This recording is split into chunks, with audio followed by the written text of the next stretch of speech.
हाँ भाई देखिए,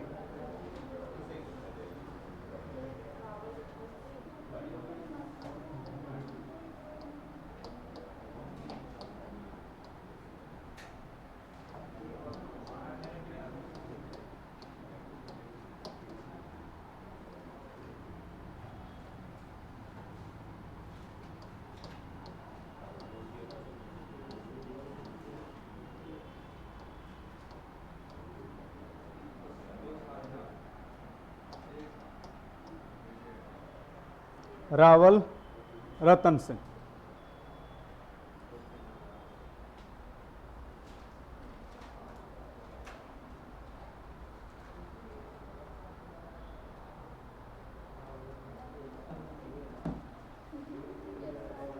ठीक है,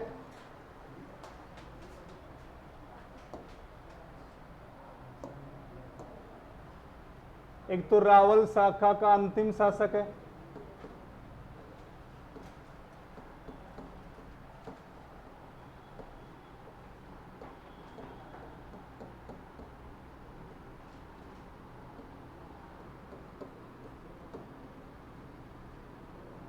रावल रतन सिंह रावल शाखा का अंतिम शासक।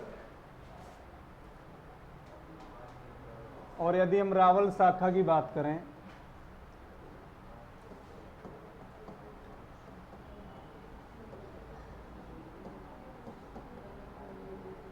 अंत कब हुआ इसका? 1303। अंत कब हुआ? 1303। अब इसके समकालीन दिल्ली का शासक कौन है? अलाउद्दीन खिलजी।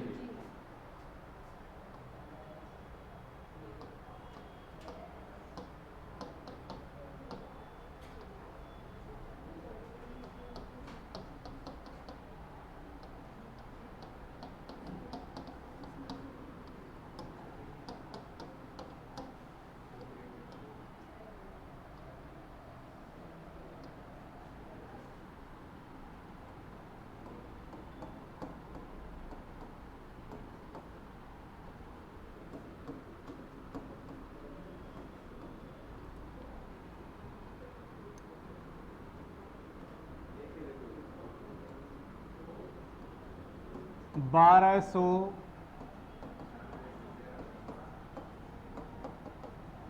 चलो एक वर्ष तो याद हो जाएगा आपको, ये बार बार आएगा तो ये तो याद हो जाएगा। ठीक है, अब हम बात करते हैं आक्रमण के कारण।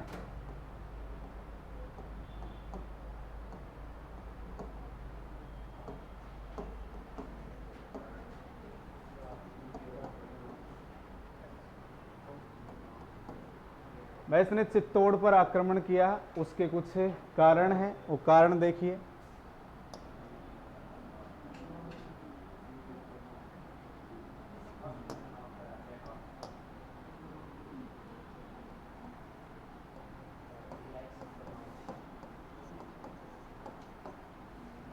अलाउद्दीन की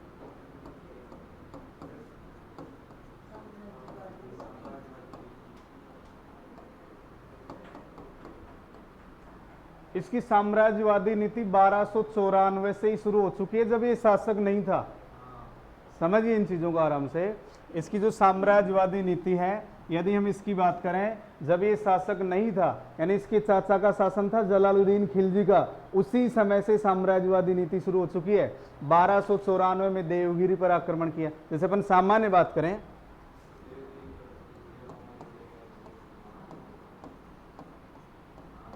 देवगिरी का शासक था रामचंद्र देव। ठीक है, अब ये शासक बन गए 1296 में, 1296 में शासक बन गया। तो शासक बनने के बाद अभी हमने बात की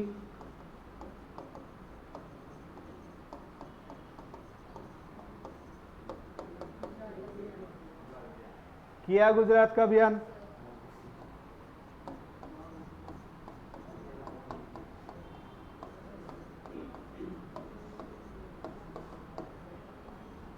तेरह सौ एक में रणथंभौर पर अधिकार कर चुका है। अभी हमने पढ़ा नहीं है, लेकिन अधिकार वो तो कर चुका है ना। अलाउद्दीन खिलजी ने अधिकार कर लिया रणथंभौर पर। तो एक तो आक्रमण का कारण क्या माना जाता है? अलाउद्दीन खिलजी की साम्राज्यवादी नीति।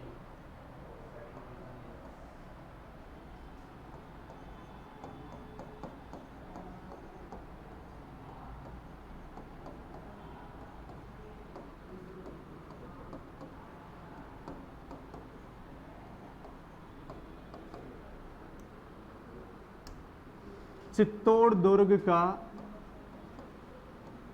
सामरिक महत्व, सामरिक मतलब युद्ध की दृष्टि से महत्वपूर्ण है।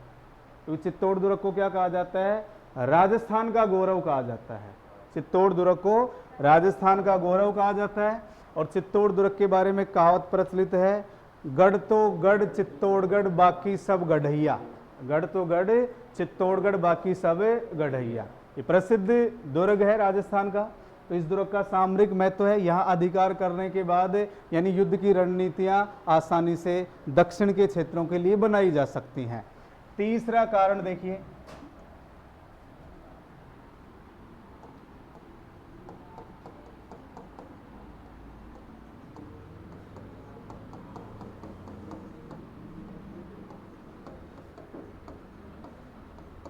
सुल्तान की प्रतिष्ठा का प्रश्न। वो कर नहीं दिया, सॉरी कर दे करके रास्ता मिला था, एक तरीके से इंसल्ट हुई है, तो प्रतिष्ठा होगी इसकी।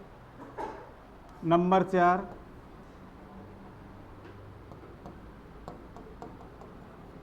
दिल्ली से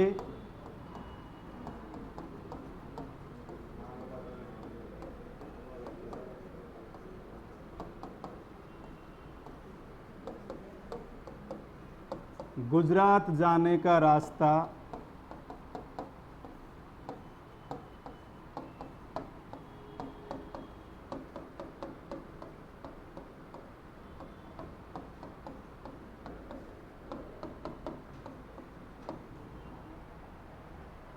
तो वास्तविक कारण तो थे ये चित्तौड़ पर आक्रमण। ठीक है,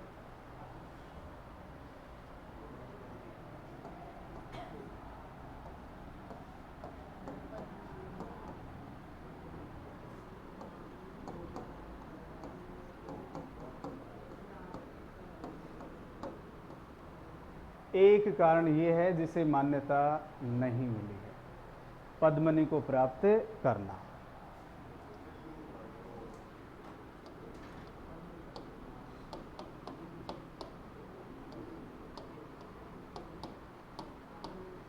मलिक मोहम्मद जायसी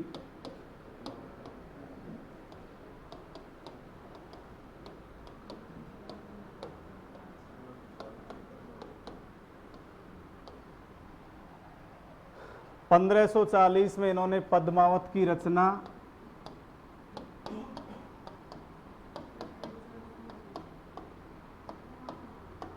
किसके समय की? शेरशाह सूरी के समय।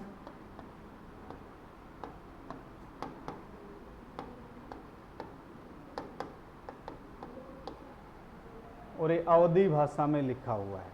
पद्मावत किस में लिखा हुआ है? अवधी भाषा में। तो मलिक मोहम्मद जायसी इसका उल्लेख करते हैं कि अलाउद्दीन खिलजी ने रतन सिंह की रानी पद्मनी को प्राप्त करने के लिए चित्तौड़ पर आक्रमण किया था। तो इसकी रचना कब हुई है? 1540 में। तो मलिक मोहम्मद जायसी ने बताया है, जबकि वास्तविक कारण ये नहीं है।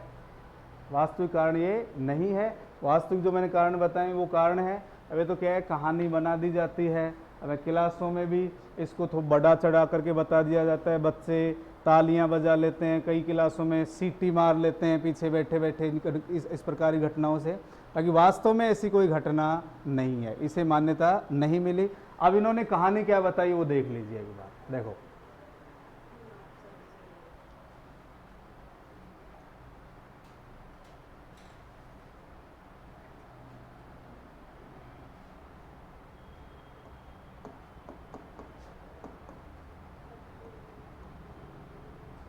पद्मनी के बारे में इन्होंने क्या बताया कि ये सिंघल द्वीप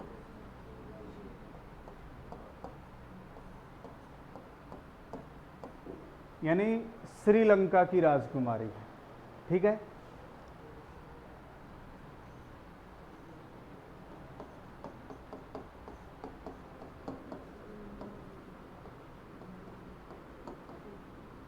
और माता का नाम क्या है?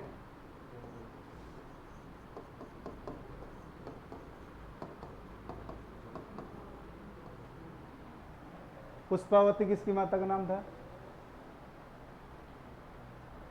गुहिल।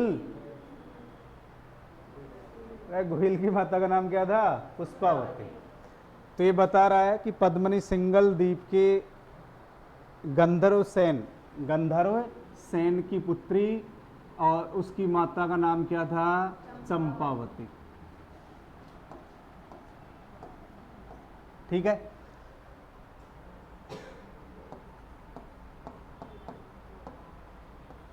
इनके पास हीरामन तोता था, उड़ गया और किसने पकड़ लिया? शिकारी ने। इस शिकारी से ये तोता किसने ले लिया? राघव चेतन ब्राह्मण ने, जो एक तांत्रिक ब्राह्मण था। ये तोता किसने ले लिया? राघव चेतन, जो एक तांत्रिक था। ये राघव चेतन हीरामन तोता किसे दे देता है? रावल रतन सिंह को। रावल रतन सिंह को। अब हीरामन तोते ने रावल रतन सिंह को पद्मनी की सुंदरता के बारे में बताया, पद्मनी की सुंदरता के बारे में बताया। तो रतन सिंह पहुंच गए श्रीलंका।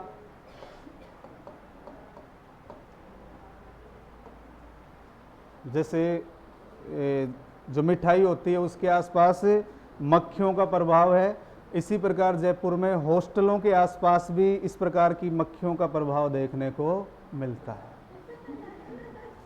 तो रावल रतन सिंह कहाँ पहुंच गए? श्रीलंका। और उल्लेख मिलता है कि 12 वर्षों तक वहीं रहे।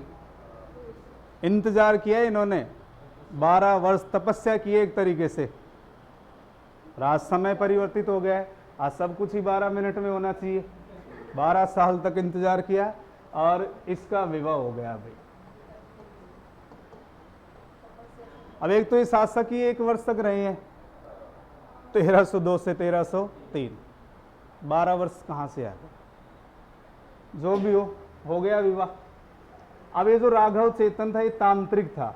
रतन सिंह को इसके ऊपर विश्वास नहीं रहा, ये तांत्रिक है, कहीं ये पद्मनी के साथ कोई गलत कार्य न करे या पद्मनी को यहाँ से लेकर के न चला जाए। तो इस तांत्रिक को यानी राघव चेतन को इसने दरबार से निकाल दिया। राघव किसके पास चला गया? अलाउद्दीन खिलजी के पास। अब अलाउद्दीन खिलजी को राघव चेतन ने पद्मनी की सुंदरता के बारे में बताया। अलाउद्दीन खिलजी ने रतन सिंह के पास संदेश भेजा कि पद्मनी को मेरे पास भेज दिया जाए। कोई भी व्यक्ति अपनी पत्नी को ऐसे कैसे भेज देगा, कैसे स्वीकार करेगा? उन्होंने मना कर दिया। तो फिर ये कहता है कि उन्होंने कहा कि अगर आप पद्मनी को नहीं भेजना चाहते हो, एक बार उसकी शक्ल या उसका चेहरा दिखा दो, उसकी परछाई दिखा दो। अब पहले चित्तौड़गढ़ का जो किला है इसमें एक शीशा लगा हुआ था, अब नहीं है वो। हाँ, तो 5-6 साल पहले गए थे ना, पद्मावत कब आई थी? तो पद्मावत मूवी बनी है ना, उसके बाद उसको हटा दिया गया है। और पहले वो इस प्रकार से लगा रखा था जैसे कि पद्मनी इसी में चेहरा देखती थी। लोग वहाँ जाके उसके साथ सेल्फी भी लेते थे कि उस समय का शीशा है ये। आगे ऐसा कुछ था नहीं, शीशे का निर्माण ही नहीं हुआ था उस समय भारत में। और फिर बाद में ये जोड़ दिया गया कि पानी में परछाई दिखाई गई थी। किसमें दिखाई गई थी? पानी में। अब जो भी हो, बाकी ऐसी घटना घटित हुई नहीं है क्योंकि उस समय शीशा बना नहीं था। अब वो शीशा लगा रखा था, ऐसे ही एडजस्ट कर रखा था उसको, ताकि ये लगे लोगों को कि यार वास्तव में ये उसी समय का था। अब परछाई दिखाते समय पद्मनी को रतन सिंह को कैद कर लिया। परछाई देख ली और वापस जा रहा था, रतन सिंह को कैद करके कहाँ ले गया? दिल्ली ले गया। अब उसने सोचा कि जब रतन सिंह दिल्ली है तो पद्मनी अपने पति को छुड़ाने के लिए आएगी। तो ये पद्मावत बताता है कि पद्मनी ने रानियों के वेश में या महिलाओं के वेश में सैनिक तैयार किए, उसे छुड़ाने के लिए गई। युद्ध हुआ, युद्ध में रतन सिंह मारे गए, गोरा बादल मारे गए और तो मर तो गए ना। अभी इनकी कहानी है, फालतू की बकवास है। ये मैंने इसलिए बता दिया कि आप पूछते कि वो क्या हुआ था, क्या हुआ था, आपने बताया नहीं। 1-2 लाइनें हैं, अपन लिख लेंगे भाई। एक तो इन्होंने राघव चेतन तांत्रिक का उल्लेख किया है, एक पद्मनी के माता पिता का नाम बताया है और एक हीरामन तोते का। भाई कहानी में सत्यता नहीं है, इसमें इस कहानी में सत्यता नहीं है। पद्मनी ने 1600 स्त्रियों के साथ ऐतिहासिक जोहर किया। जबकि ये जो जोहर है इसकी संख्या आपको भविष्य में देखने को मिलेगी कि बढ़ेगी, क्योंकि यहाँ अभी भी सर्वेक्षण का कार्य चल रहा है। राख के टीले मिले हैं, यानी अत्यधिक मात्रा में क्या मिली है, राख मिली है। तो हो सकता है नवीन संशोधनों के अनुसार इसमें संख्या बढ़ भी सकती है। अब जो भी होगा वो पेपर वगैरह में आ जाए, क्योंकि जो भी घटना घटित होती है, जैसे वर्तमान में अभी राखी गढ़ी हरियाणा में है, वहाँ सर्वेक्षण का कार्य चल रहा है और वहाँ यानी कारखाने का उल्लेख मिला है, उद्योग का उल्लेख मिला है। राखी गढ़ी सिंधु सभ्यता का एक स्थल है हरियाणा में। तो ये जैसे जैसे जो भी घटनाएं हैं इनका सर्वेक्षण चलता रहता है, जो भी सामने आएगा पता चलेगा। हाँ वो मिले ना, हाँ मिल गए।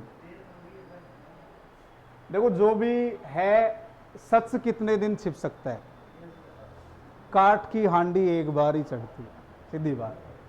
जो भी है वो सामने आ रहा है आपके, और आएंगे भी तो सामने और भी आएंगे। अब देखिए हमें बेसिक याद रखना है कि पद्मनी को प्राप्त करना आक्रमण का कारण था। इसका उल्लेख कौन करता है, मलिक मोहम्मद जायस, इतना ध्यान रखना है हमें, ठीक है। अब 28 जनवरी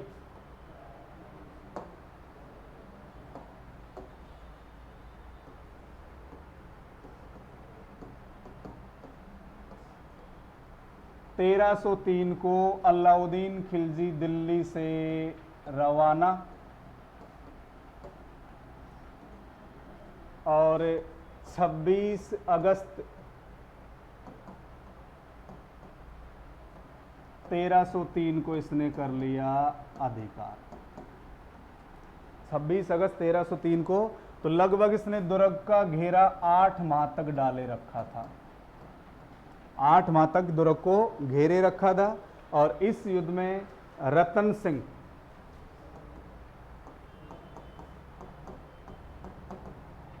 सिंह के नेतृत्व में तो क्या हुआ, चलो केसरिया लिख लेते हैं, ठीक है भाई। और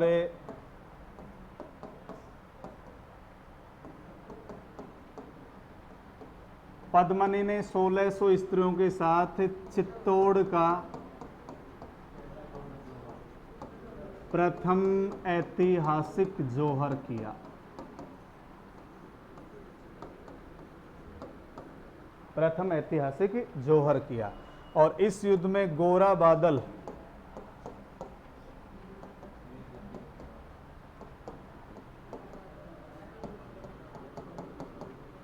वीर गति को प्राप्त हुए। आपस में क्या है, ये चाचा भतीजा। हेम रतन सूरी, इन्होंने गोरा बादल की स्मृति में क्या लिखा,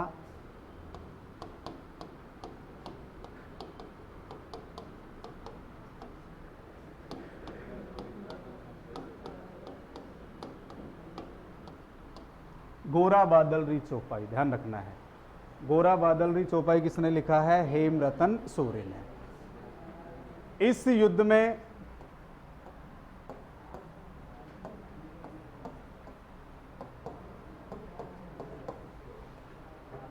अमीर खुसरो अलाउद्दीन के साथ था।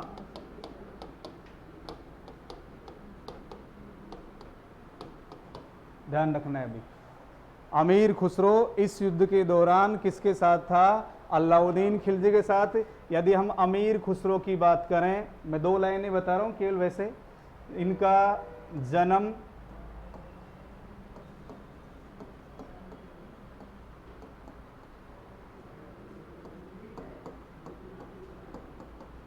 पटियाली एटा यूपी में हुआ था। अमीर खुसरो का जन्म 1253 को पटियाली एटा यूपी में हुआ था और इसे भारत का तोता कहा जाता है। क्या कहा जाता है, भारत का तोता। और ये 8 शासकों के समकालीन था। दिल्ली सल्तनत के कितने शासकों के समकालीन था, 8 शासकों के समकालीन था। और इसने इस युद्ध का वर्णन किया है भाई, कौन से युद्ध का, चित्तौड़ युद्ध की बात कर रहे हैं अपन। इस युद्ध का वर्णन किया है अपनी पुस्तक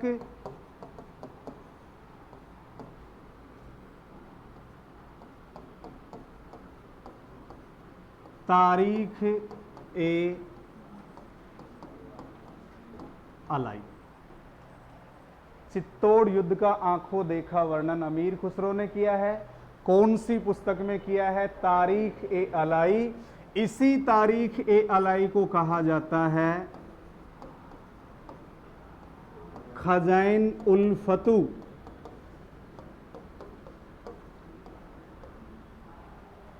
तारीख ए अलाई का दूसरा नाम क्या है? खजाइन उल फतू। जबकि आप ध्यान रखेंगे नोट, इनकी एक रचना और है,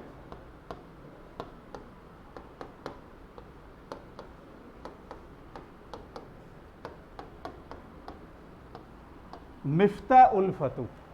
वो खजाइन उल फतू है और एक कौन सी है? मिफ्ता उल फतू। इस पुस्तक से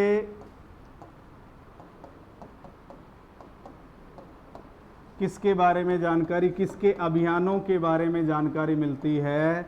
जलालुद्दीन खिलजी के अभियानों के बारे में जानकारी मिलती है। हुआ क्लियर?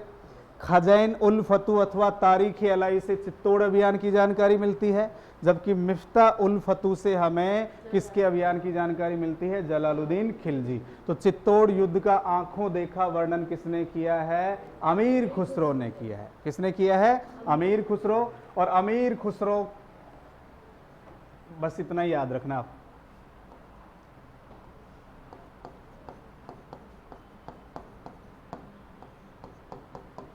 सिसोदा गांव का जागीरदार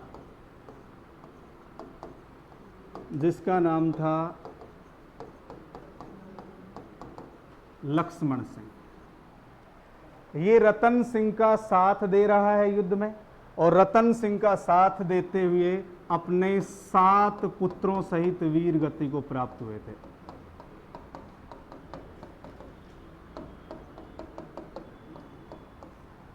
सिसोदा गांव का जागीरदार है लक्ष्मण सिंह। लक्ष्मण सिंह रतन सिंह का साथ दे रहे हैं और इस युद्ध में अपने 7 पुत्रों सहित वीर गति को प्राप्त हो गए। इसके बाद देखिए,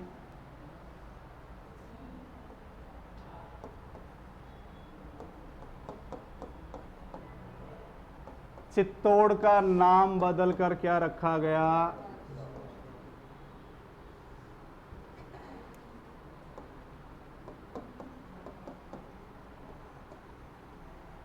खिजराबाद। चित्तौड़ का नाम बदलकर क्या रखा गया? खिजराबाद। और चित्तौड़ दुर्ग का कार्यभार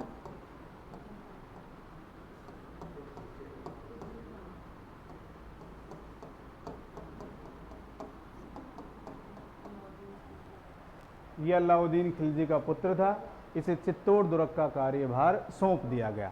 अब खिज्र खान ने चित्तौड़ पर शासन किया, इन्होंने चित्तौड़ पर शासन किया और शासन करने के बाद इन्होंने इसका कार्यभार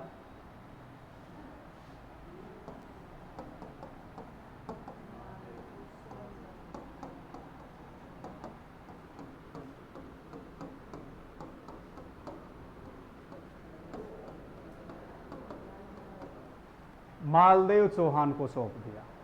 उस समय शासन किया, ये शासन करने के बाद वापस कहाँ चला गया? दिल्ली चला गया।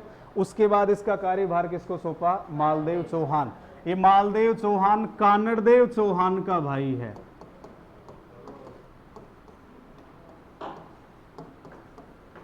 कानड़देव चौहान का भाई था।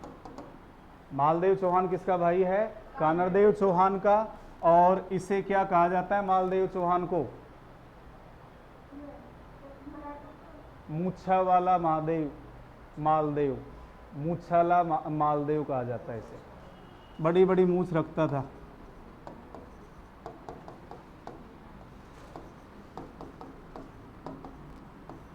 ये लो, अब मालदेव शासक है यहां का चित्तौड़ का। मालदेव ने चित्तौड़ का कार्यभार अपने पुत्र जयसिंह अथवा जैसा को सौंप दिया। मालदेव ने शासन किया। देखो खिज्र खां शासन कर रहा है, उसके बाद मालदेव चौहान यानी सोनगरा चौहान है। इस मालदेव चौहान ने कार्यभार अपने पुत्र, किसका पुत्र है ये, मालदेव चौहान का, इसको सौंप दिया। अब इसके समकालीन दिल्ली का एक शासक है जिसका नाम है MBT, मोहम्मद बिन तुगलक। कब से कब तक है, 1325 से 1351, 1325 से 1351। तो ऐसा उल्लेख मिलता है कि ये मोहम्मद बिन तुगलक के अधीन था, इसके अधीनता में कार्य कर रहा था। और इसकी कमजोरी का फायदा उठाया किसने, हम्मीर सिसोदिया ने। कमजोरी का फायदा किसने उठाया, हम्मीर सिसोदिया ने। हम्मीर सिसोदिया ने इसे पराजित किया और कहां अधिकार कर लिया, चित्तौड़ पर अधिकार कर लिया। तो अब हम बात करें हम्मीर सिसोदिया की, 1326 से लेकर के 1364 ईस्वी। तो अब अगला शासक कौन बन गया, हम्मीर सिसोदिया। हम्मीर सिसोदिया की यदि हम बात करें, इसका संबंध सिसोदा गांव से है, उदयपुर में है। संबंध कहां से है, सिसोदा गांव से। इनके पिता का नाम है अरी सिंह, पिता का नाम क्या है, अरी सिंह। और इनके दादा का नाम है लक्ष्मण सिंह, जो अपने 7 पुत्रों सहित शहीद हुआ है या वीर गति को प्राप्त हुआ है। तो दादा का नाम क्या है, लक्ष्मण सिंह। आ रहा है समझ में, नहीं आ रहा। अब इसने 1326 में चित्तौड़ पर अधिकार कर लिया और यहां सिसोदिया शाखा की स्थापना हो गई। और इसी के समय से यहाँ के शासक राणा और बाद में महाराणा कहलाएंगे। 1326 में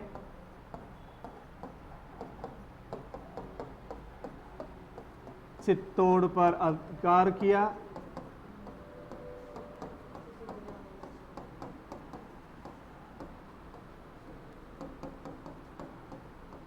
सिसोदिया शाखा की शुरुआत हुई और इसके बाद से यहाँ के शासक क्या कहलाएंगे, राणा और महाराणा। तो इन्होंने विषम परिस्थितियों में मेवाड़ की स्थिति को पुनः सही तरीके से संचालित किया है। अरे 1303 से 1326 तक मेवाड़ पर मेवाड़ के शासक का शासन ही नहीं है। 1303 से लेकर 1326 तक मेवाड़ पर मेवाड़ के किसी व्यक्ति का शासन नहीं है। खिज्र खान जो अलाउद्दीन का पुत्र है, उसके बाद जालोर के चौहानों का शासन हो गया। इसीलिए कुंभलगढ़ प्रशस्ति में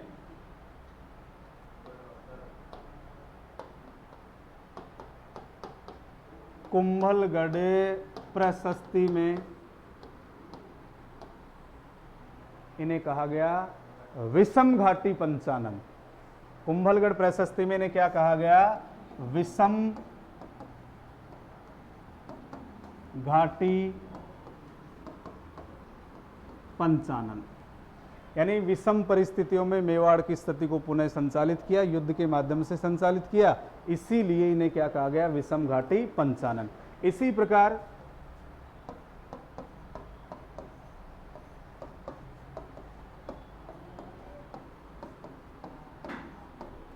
रसिक प्रिया की टीका में इन्हें कहा गया है वीर राजा। रसिक प्रिया की टीका में क्या कहा गया, वीर राजा। और इन्हें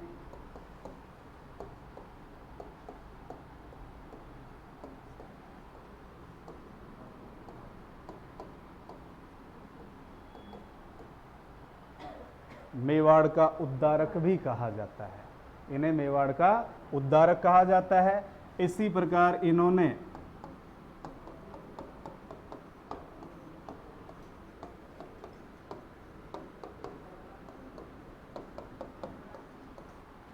चित्तौड़ में अन्नपूर्णा माता का मंदिर बनवाया।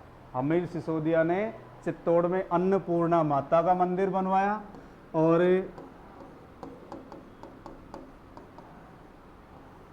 सिंगोली का युद्ध,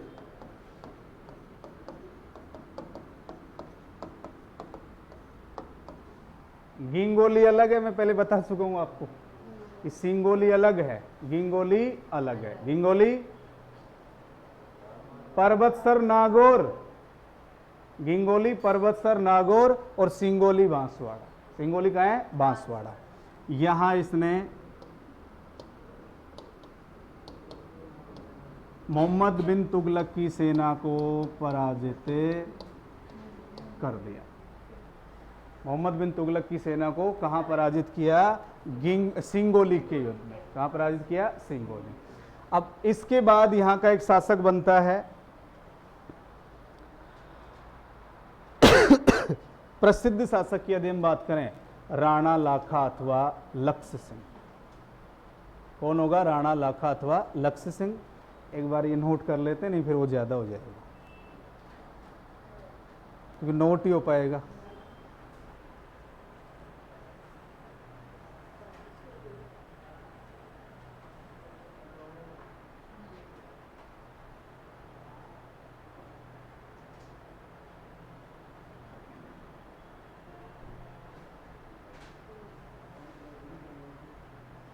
कितना गया?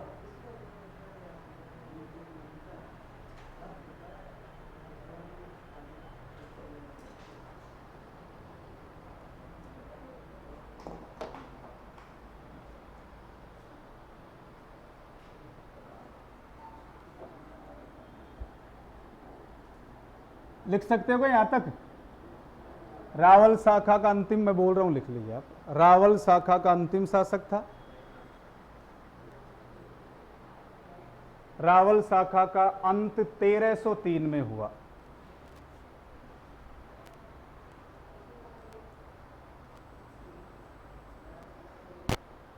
एक ही और बोला।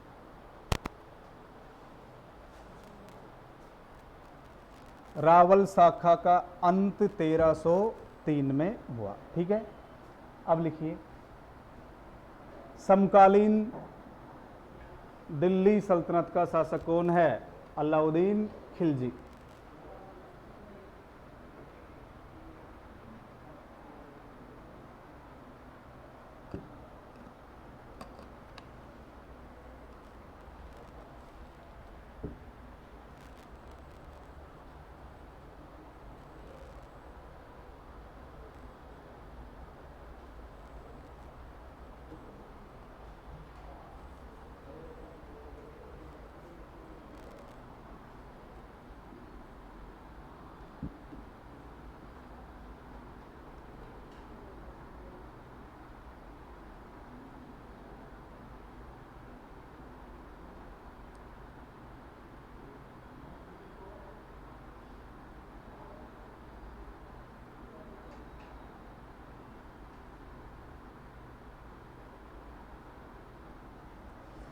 क्लियर?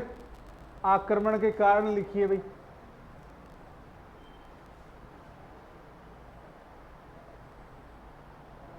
आक्रमण के कारण, तो कारणों में अलाउद्दीन की साम्राज्यवादी नीति, अलाउद्दीन की साम्राज्यवादी नीति, चित्तौड़ दुर्ग का सामरिक महत्व,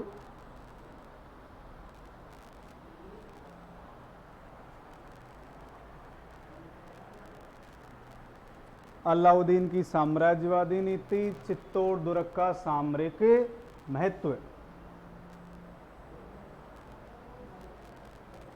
सुल्तान की प्रतिष्ठा का प्रश्न। प्रतिष्ठा समझ गए ना? अरे कर लिया गया था। सो गए क्या आप?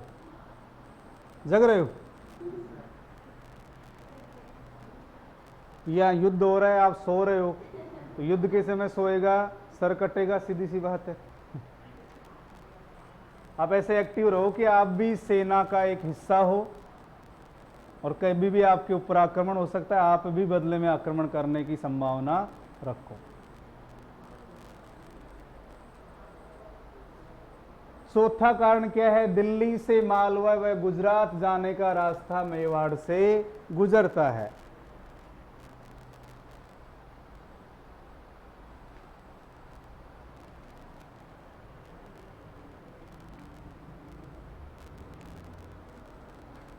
दिल्ली से मालवा व गुजरात जाने का रास्ता मेवाड़ से गुजरता है। और पांचवा है आपका पद्मनी को प्राप्त करना। इसमें लिखिए क्या करें, कौन सी लाइन? दिल्ली से मालवा व गुजरात जाने का रास्ता मेवाड़ यानी चित्तौड़ से गुजरता है।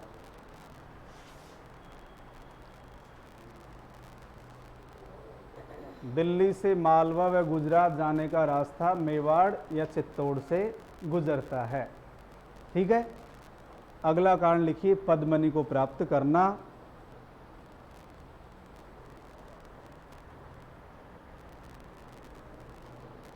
पद्मनी को प्राप्त करना, इसमें लिखो भाई। इसका उल्लेख मलिक मोहम्मद जायसी ने, इसका उल्लेख मलिक मोहम्मद जायसी ने अपनी रचना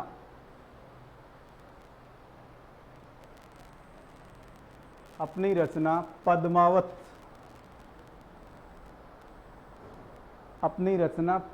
कोष्ठक में लिख लीजिए अवधी भाषा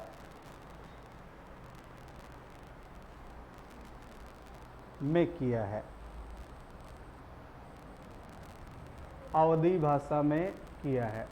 इसका उल्लेख मलिक मोहम्मद जायसी ने अपनी रचना पद्मावत, जो कौन सी भाषा में है? अवधी भाषा में किया है। ठीक है, पद्मावत की रचना 1540 में,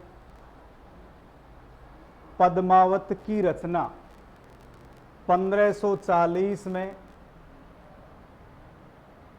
शेरशाह सूरी के समय हुई।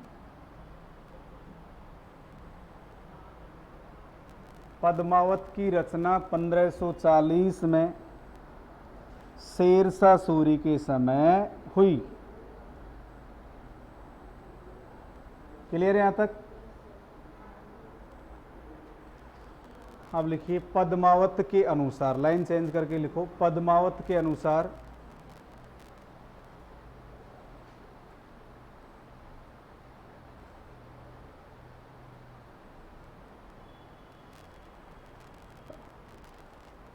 पद्मनी रतन सिंह की रानी थी।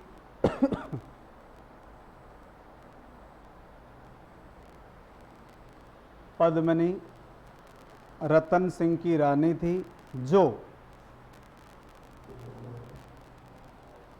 सिंघल द्वीप के राजा श्रीलंका, सिंघल द्वीप का मतलब श्रीलंका, सिंघल द्वीप के राजा गंधर्व सेन, सिंघल द्वीप के राजा गंधर्व सेन व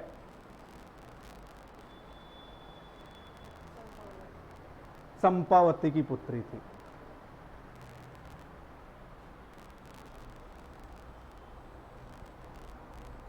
ठीक है, एक लाइन और लिख लो। जायसी ने हीरामन तोता और तांत्रिक राघव चेतन का उल्लेख किया है। हीरामन तोता व तांत्रिक राघव चेतन का उल्लेख किया है। हीरामन तोता व तांत्रिक राघव चेतन का उल्लेख किया है। तो चित्तौड़ का पहला साका कब हुआ? अरे से 1303 में। केसरिया और जौहर क्या कहलाता है? साका कहलाता है। तो केसरिया तो किसके नेतृत्व में हुआ? रतन सिंह के नेतृत्व में। और जौहर किसके नेतृत्व में? पद्मनी के नेतृत्व में। इन दोनों को क्या कहा जाता है? साका कहा जाता है। क्लियर? नेक्स्ट लाइन लिखिए। अलाउद्दीन 28 जनवरी 1303 को दिल्ली से रवाना हुआ।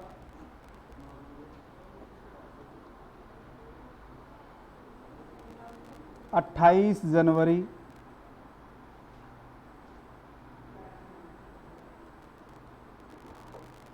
1303 को दिल्ली से रवाना हुआ, 26 अगस्त 1303 को चित्तौड़ पर अधिकार किया। 26 अगस्त 1303 को चित्तौड़ पर अधिकार किया।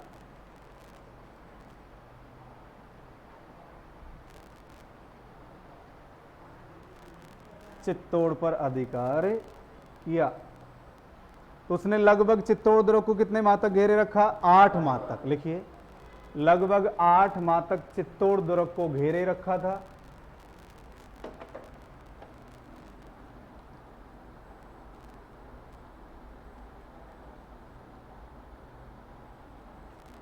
लगभग 8 माह तक चित्तौड़ दुर्ग को घेरे रखा था। क्लियर? रतन सिंह के नेतृत्व में केसरिया हुआ।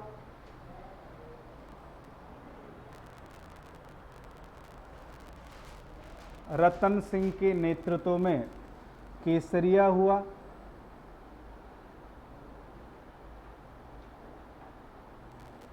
ठीक है। गोरा बादल वीरगति को प्राप्त हुए।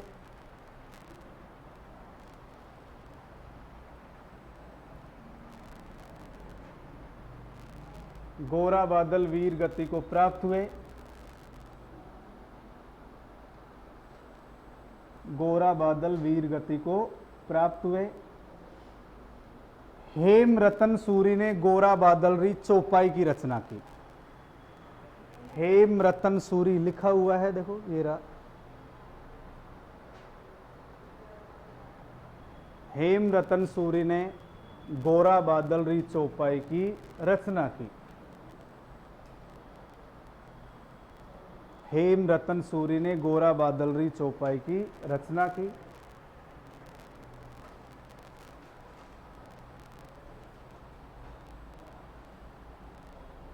पद्मिनी ने 1600 स्त्रियों के साथ, पद्मिनी ने 1600 स्त्रियों के साथ चित्तौड़ का, पद्मिनी ने 1600 स्त्रियों के साथ चित्तौड़ का प्रथम ऐतिहासिक जोहर किया।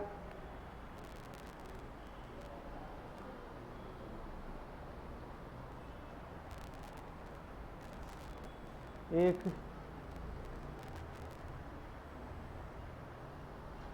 मुख्य लाइन तो भूल ही गए अपन।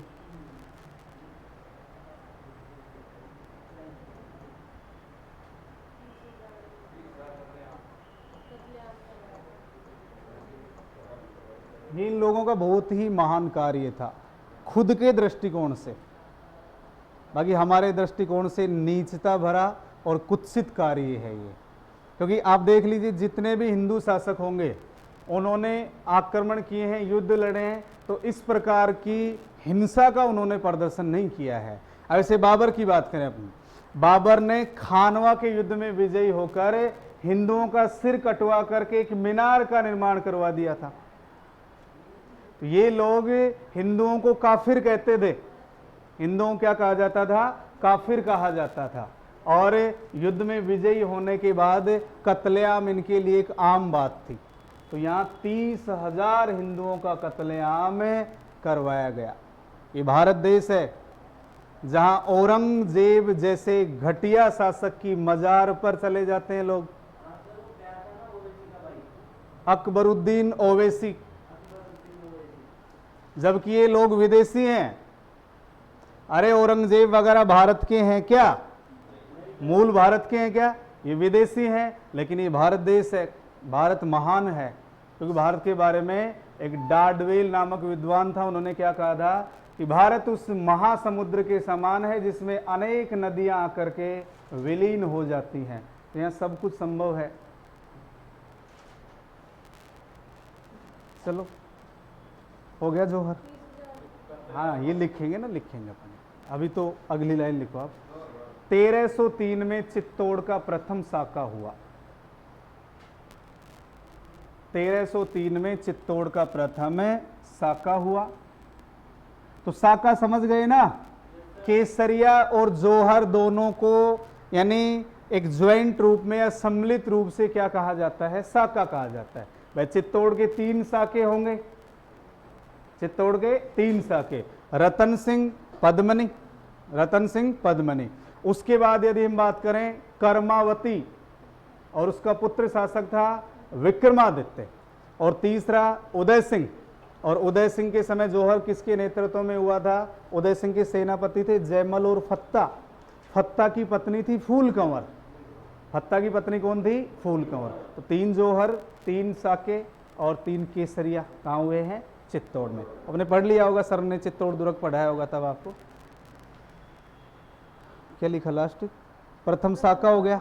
इस युद्ध का आंखों देखा वर्णन अमीर खुसरो ने, आया हुआ किस समय ये? इस युद्ध का मतलब क्या हुआ? 1303 के चित्तौड़ युद्ध का, समझ रहे हो ना? इस युद्ध का आंखों देखा वर्णन अमीर खुसरो ने, इस युद्ध का आंखों देखा वर्णन अमीर खुसरो ने अपनी पुस्तक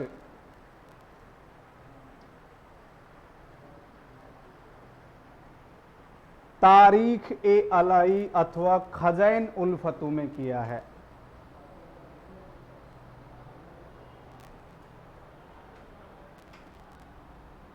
तारीख ए अलाई अथवा खजैन उल फतू में किया है। तो अमीर खुसरो इस युद्ध में किसके साथ है? अलाउद्दीन खिलजी के साथ।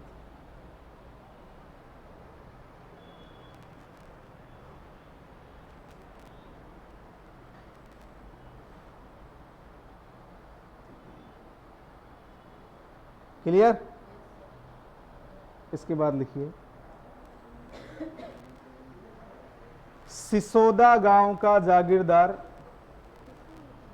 नेक्स्ट लाइन टू लाइन लिखो, एक एक लाइन चेंज कर लिया करो आप तो। जैसे सिसोदा गांव का जागीरदार लक्ष्मण सिंह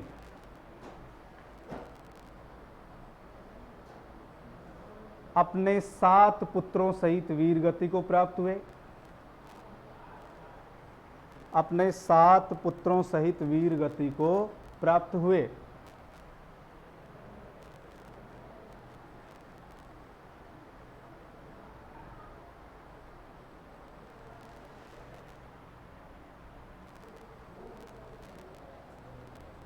अलाउद्दीन खिलजी ने 30,000 हिंदुओं का कत्लेआम करवाया। अलाउद्दीन खिलजी ने 30,000 हिंदुओं का कत्लेआम करवाया। 30,000 हिंदुओं का कत्लेआम करवाया।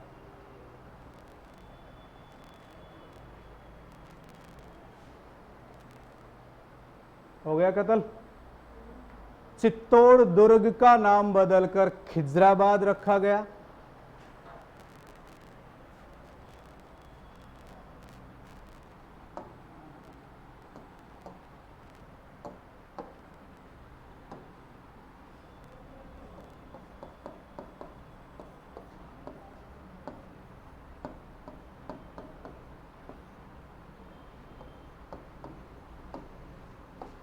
एक लाइन ध्यान रखना है, राजस्थानी साहित्य के अनुसार पद्मनी पुंगल की राजकुमारी थी। पुंगल कहाँ है?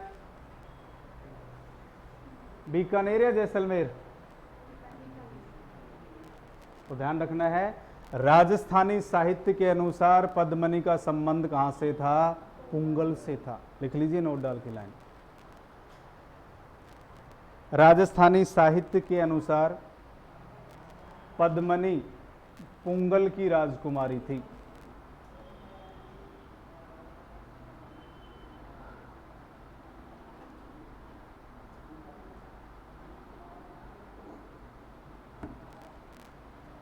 राजस्थानी साहित्य के अनुसार पद्मनी पुंगल की राजकुमारी थी। क्लियर हुआ? अलाउद्दीन ने अधिकार कर लिया, 1303 में अधिकार हुआ और दुर्ग का नाम बदलकर खिजराबाद रखा। दुर्ग का कार्यभार किसको सौंप दिया? अपने पुत्र खिज्र खां को। तो नेक्स्ट लाइन लिखिए, चित्तौड़ दुर्ग का कार्यभार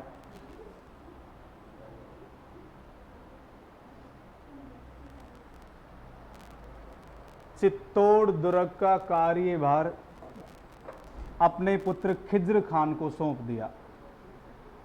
चित्तौड़ दुर्ग का कार्यभार अपने पुत्र खिज्र खान को सौंप दिया।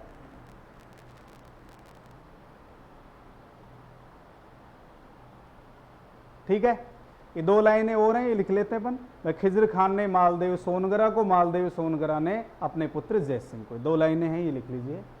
खिज्र खान ने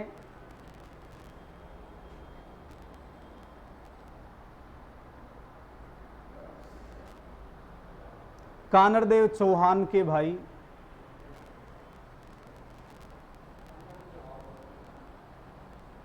खिज्र खान ने कानरदेव चौहान के भाई किसको? मालदेव चौहान को, मालदेव चौहान को चित्तौड़ का शासक बनाया।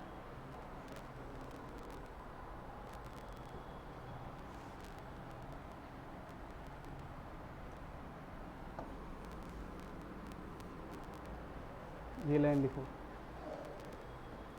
मालदेव चौहान को मूछाला मालदेव कहा जाता है।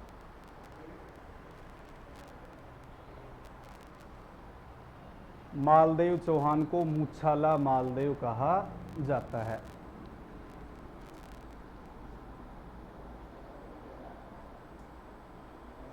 ठीक है, अब 1326 में यहां नया शासक आ जाएगा और वो शासक कौन होगा? हम्मीर सिसोदिया। तो आप टॉपिक बना लीजिए हम्मीर सिसोदिया।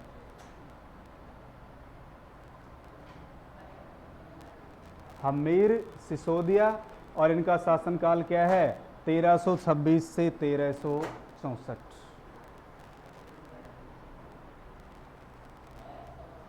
हम्मीर सिसोदिया का शासनकाल क्या है? 1326 से 1364। ठीक है, अब हम्मीर सिसोदिया का संबंध कहाँ से है? सिसोदा गांव से। संबंध कहाँ से इनका? सिसोदा गांव। पिता, इनके बारे में अपन नेक्स्ट बात करते हैं।